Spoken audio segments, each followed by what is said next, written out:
Assalamualaikum dan selamat kembali ke Fast TV. Jadi hari ni aku nak cerita sikit pengalaman kami memandu Smart #1 pergi ke Pulau Pinang. Dalam media drive tu daripada bagi dua varian, iaitu Premium dan Brabus. Jadi aku tahu pemanduan kereta elektrik ni orang kata susah lah, nak kena berhenti lama untuk charging, nak cari charger susah dan sebagainya. Jadi ini antara salah satu pengalaman yang unik sebab kali pertama yang pihak media dibawa untuk memandu pada jarak jauh ke Penang, ke utara. Sebelum ni kalau you tengok MyZiva pernah buat pemanduan ke Pantai Timur, yang itu agak lebih mencabar sebab charger tak banyak. Tapi yang ke arah utara ni adalah lebih senang lagi kerana charger adalah banyak.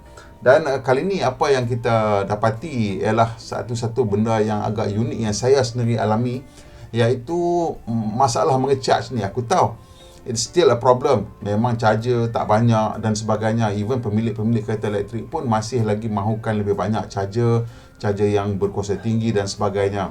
Jadi ini pengalaman memandu ke utara di mana kita diberi cabaran kecekapan tenaga.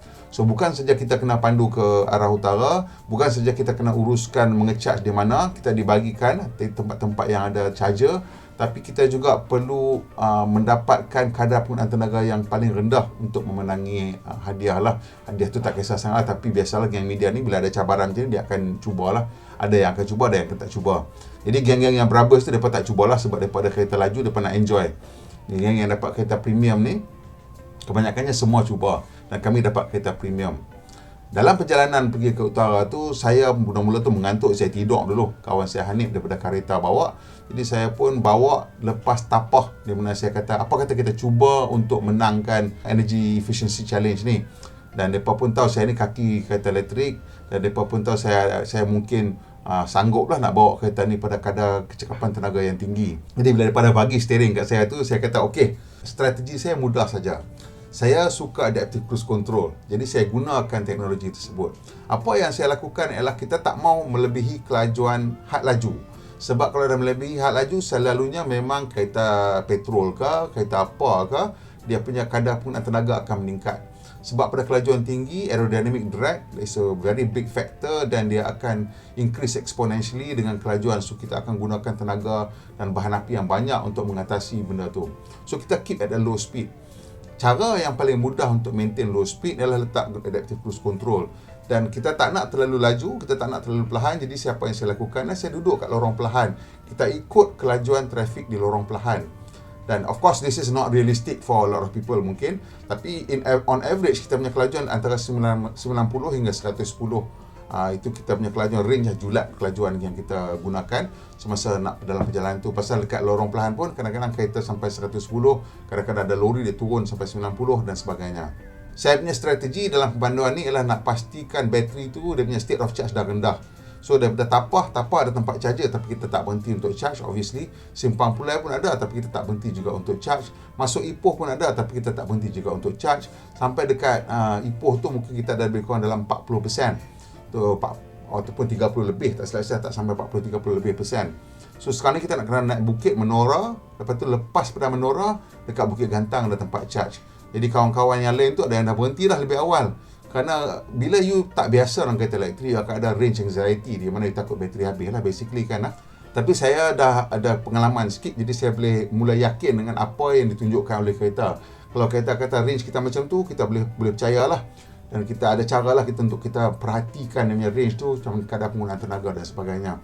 Jadi saya pandu terus sampai ke Bukit Gantang di mana kita ada masa tu mungkin 19-20% atau mungkin 21% battery state of charge. Dan di situ kita mengecharge. Kat situ Bukit Gantang bukan laju pun, dia punya charger 50 kilowatt saja. Pergi bilik air, lepas tu pergi beli jajan sikit, lepas tu kita masuk balik kereta, tengok, tunggu sembang sekejap, dah sampai ke 40%. Strategi kita pada masa tu, kita tak mau charge sampai 80% pun. Saya punya strategi, saya kat kawan-kawan, kita tahu kita hanya perlu ada 100 lebih kilometer sikit untuk sampai ke hotel kita di Penang. Jadi saya nak charge supaya kereta ni menunjukkan dia punya range tu adalah 100 km lebih daripada apa yang kita perlukan. Bukan apa, kadang-kadang kita tak tahu traffic jam ke, ataupun kita kena pecut ke, dan sebagainya lah. Kita mungkin dah lambat kan. So kita ada range yang buffer 100 km cukup. Untuk saya lah, saya rasa selesa dan saya rasa yakin yang kita boleh sampai dengan buffer 100 km. So untuk dapat buff 100 km tu kita hanya perlu charge sampai 40% saja battery state of charge, dan that's exactly what we did, and kita memerlukan masa 20 minit saja dan sampai ke Penang. Dan kita menang walaupun kita kereta yang paling awal sampai, kerana bukan sebab kita bawa laju ke ataupun apa ke, sebab kita berhenti charge hanya sekali saja dan kita berhenti charge hanya selama 20 minit. Orang lain berhenti tunggu charge sampai 80%, and that took a lot of time. Sudah lagi bazir masa charging sampai 80%, bila you sampai dekat hotel nanti bateri berlambak lagi, which is not what you should do dengan kereta elektrik. Sebab kalau you bawa kereta elektrik, kemungkinan besar you akan pilih hotel yang ada destination charger, dan kat destination charger charging adalah lebih murah, dan setengah-setengah hotel bagi for free. So bila you bawa kereta elektrik, you nak sampai di hotel tu dengan state of charge yang rendah. Ada 15%, ada 10% dah cukup terbaik. Masa kita sampai tu, kita mungkin ada dalam belas peratus lah, which is still agak wasteful, tapi of course kita tak nak lah kereta sampai stranded kan. Kalau saya bawa sendiri, saya mungkin lebih berani. Anyway, on the way balik ke KL, kita dapat variant Brabus. So obviously kali ni kita nak enjoy. So kita tak bawa perlahan, dan bila kita enjoy, of course akan gunakan bateri yang lebih banyak. Sampai dekat Bukit Gantang, arah selatan. Bukit Gantang ada arah utara, arah selatan dua-dua ada dekat Caltex tu. So kita charge lagi. Okay, sekarang ni aku ada dekat Bukit Gantang, southbound rest area, Caltex. Ni antara tempat yang paling awal charger tepi highway. Kita ada Jom Charge punya 50 kW dekat sini. Jadi kita bersama dengan Smart #1 ni. Ni kali ni kita tengok, kita nak cuba charge 20 minit saja nak tengok dapat berapa banyak. Tadi mula dekat 40 lebih kan. Dan sekarang ni selama 21 minit kita dah dapat 71%, dan kita tengok the charge rate masih lagi maintain dekat maximum capacity daripada charger. So kita akan cuba charge cukup makan je. Kemudian kalau kita boleh cukup yang ni charge ni sampai ke KL, kita akan maintain.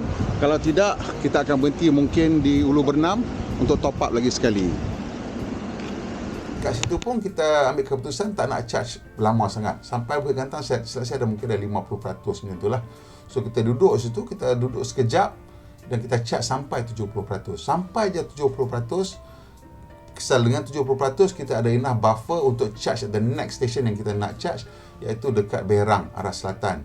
Berang arah selatan ada fast charger dekat Petronas itu, 150 kW. So kita kata sini kita charge sikit cukup, sana kita charge sikit. So kita pun charge sampai 70%, pergi Ipoh, makan dan drive sampai Berang 800 volts. Oh ni bukan AS dia. So dekat Ulu Bernam ni, Camp Power ni kata dia boleh bagi maksimum 120 untuk 400 volts, 150 untuk 800 volts. So kita akan cocok dan tengok berapa banyak kereta boleh tarik, sebab sekarang dah memang rendah dia punya state of charge. At 15% it should be able to take this much. So charger kat sini memang laju, betul-betul laju. Tak sampai 20 minit tak sampai kan? Sampai. Dah sampai 45%. So total time kita charge hari ni 45 minit salah. Sana 20 minit, sini 20 minit hanya. sini 15 minit, 16 minit kan. So 36 berapa minit? Berapa minit? 15 minit. 16 minit. Total 35 minit saja kita spend charging, which is very reasonable consider berhenti makan, berhenti minum kalau tidak. So nak stop charging? Yes sir. I think Kita stop charging. Pop. Yes, stop. Ini session. Tengok kat sana. Stop charging. Charging ended. Okay. Ending session. So Kita kena tengok berapa bayar. bayaran dia.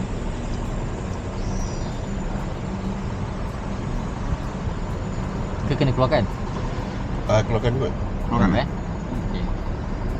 Oh, tak, tak, tak. Dua, okey. RM42. So kita charge berapa tadi? 15 minit. 15 minit. Dah sampai 46% daripada berapa persen tadi? 5. 5%. So berapa yang kita kena bayar ialah RM42.27. So kita kena pay bayar. now. Kredit daripada Smart Point. Ya. Inilah dia. Kita charge sampai 46%. So balance range kita ada lebih Baiklah. kurang 187 km. Cun-cun. Cukup lah cun-cun untuk sampai tempat destinasi. Dan kita pun sampai di Proton Center of Excellence, di mana kita pulang ke kereta dengan total charge time of hanya 35 minit. 2 stops, which I think kalau kita bawa kereta ais biasa pun, that is mungkin the total amount of time yang kita spend untuk berhenti rehat, berhenti minum ke, berhenti toilet break ke dan sebagainya.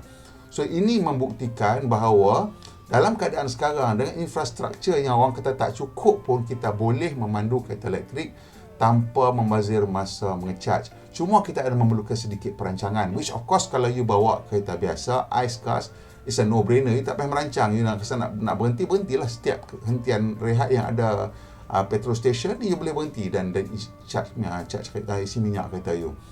Jadi kesimpulannya, bila masa nanti Petronas ke kedai minyak mana ke Shell ke dah pasang charging station kat sepanjang-panjang lebuh raya dan di setiap kawasan rehat dah ada charging station, benda yang sama akan berlaku. Dia akan jadi no-brainer. So you berhenti nak pergi toilet break kejap, you masuk ada charger kosong, you slot charge kereta you selama 15-20 minit sambil you berhenti buat hal you, solat ke apa ke, dan you boleh sambungkan perjalanan, cabut saja. Dan satu lagi kena ingat, kalau kita memandu tu, kita tak nak charge banyak sangat bila sampai ke destinasi, sebab destination charger is cheaper than DC fast charger. So you memang nak menggunakan kelebihan tersebut dan jimatkan kos pengangkutan you ataupun kos bahan api you dengan mengecharge di hotel. So don't overcharge your car. Bila you sampai rumah pun, it's cheaper to charge at home than to charge outside. So you don't want to overcharge your car. You nak sampai rumah, bateri dah cukup-cukup makan je. Kalau berani bawa sampai 9%, bawah pada 10%, bawa. Sebab benda tu tidak, kita bawa kereta biasa pun, kita kadang-kadang tak faham kan, kereta kita kalau kata ada 50, it's quite accurate, tinggal tangki tu kita bawa sampai rumah. Of course setengah orang memang naturally they are nervous Nellies, itu not a possibility lah. Tapi macam saya dah berani sikit lah, ada keberanian tu untuk mengikut, mempercayai maklumat yang dipaparkan oleh kereta. Okey, sekarang aku tahu mungkin kontroversi sikit benda ni, so komen banyak-banyak kat bawah dan kongsi dengan kawan-kawan, sebab aku rasa ini realiti yang baru mula nak jadi. Aku rasa musim raya ni pun masih ramai tak berani nak bawa kereta elektrik orang balik kampung, sebab takut ramai sangat nanti nak beratur nak tunggu tempat charge. Itu isu yang separate lah, isu tentang enough charging along the highway, yang itu akan kita tengokkan lepas raya ni. Kok ada laporan daripada kawan-kawan yang memiliki kereta elektrik, asam ada dia orang perlu beratur atau tidak. Tempat raya sebelum ni tak ada kejadian macam tu, sebab kereta elektrik belum banyak lagi. Selepas Tesla dilancarkan dan kereta start delivery awal tahun itu, semakin banyak kereta elektrik, dan tahun ni tahun pertama kita mungkin ada lebih pada 10,000 kereta elektrik di atas jalan raya. Dan kita tengok apa situasi dia bila balik kampung lepas ni. Okey, sampai situ je video kita kali ini. Kalau boleh tolong tekan butang like dan kongsikan dengan kawan-kawan. Dan macam biasa tekan butang subscribe. Ramai lagi belum subscribe. Dan tekan butang loceng supaya tak ketinggalan bila kita mau naik video terbaru. Pemandu Malaysia, pemandu yang berhemah. Kita jumpa lagi insya-Allah.